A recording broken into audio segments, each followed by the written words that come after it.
నమస్తే అందరికీ. అనంతపురం జిల్లాలో ఒక సంఘటన జరిగింది. అన్నదమ్ములు ఇద్దరు, వాళ్ళ పిల్లలు, వీళ్ళ పిల్లలు. తమ్ముడు ఒక మిరప పంట వేశాడు. ఆ మిరప పంట మంచి దిగుబడితో ఉంది. ఆ మిరప పంట చుట్టుపక్కల ఏరియాలో ఎక్కడ కూడా అంత పంట దిగుబడి లేదు. అన్నకు చాలా వరకు ద్వేషం ఏర్పడింది.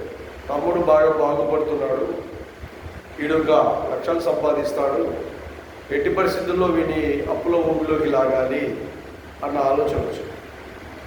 రాత్రికి రాత్రే మంచి పంట చేతికి వచ్చింది. ఆ పంట వచ్చిన దగ్గరికి బాగా ఉండి బాగా పండు అయిన తర్వాత ఆ పండు మిరపను మిరప తోటలో అలాగే ఉంచుతారు.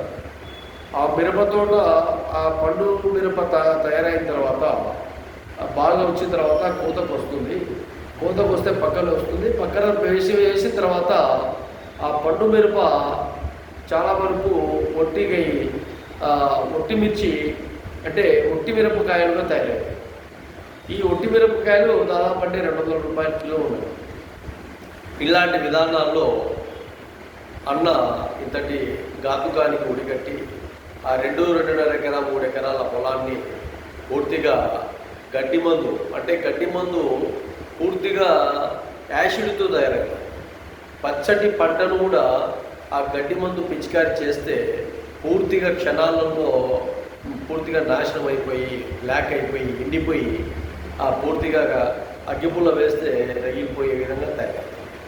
అలాంటి పంట చేతికి వచ్చిన తర్వాత ఈ గడ్డి మందు పిచికారి చేసి ఆ తమ్ముడిని ఎన్నో విధాలుగా ఇబ్బందులు గురి చేసిన ఈ రైతు సమస్యలు ఈ విధంగా.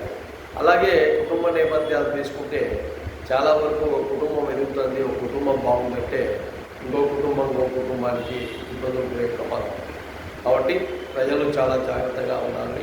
చాలా జాగ్రత్తగా మీ పరిసర ప్రాంతాలను కూడా